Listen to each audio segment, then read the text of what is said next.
Now we have spent a lot of time looking at various methods of processing images. So in essence, the same kinds of stuff can be done for videos. So rather than apply it to individual frames, we want to apply it to a whole video volume.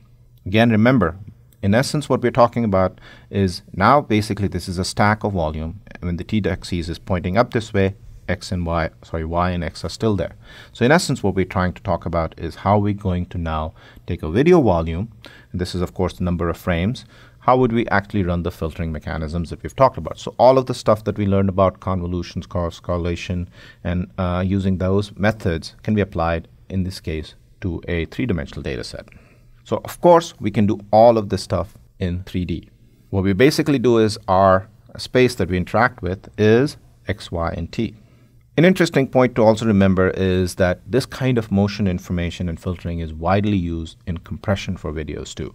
Not only do in images, remember we talked about compression briefly, we just did this in space, that is in x and y, but now we can actually do this x, y, and also use the motion information in t to compress the amount of data.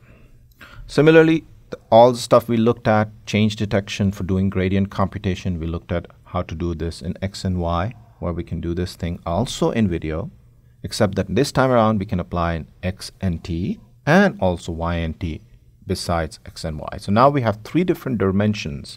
So simple observation that I like to make right now is that if I have two images, and if each and every pixel from that one image to the other image is different, then it's just likely that there is a drastic change or a motion change from those two frames. So for example, here in this image, you're seeing a lot of changes, but there are changes right in certain parts of it. What we could be actually doing is if this whole image, each and every pixel changes, then we can actually look for a much drastic change.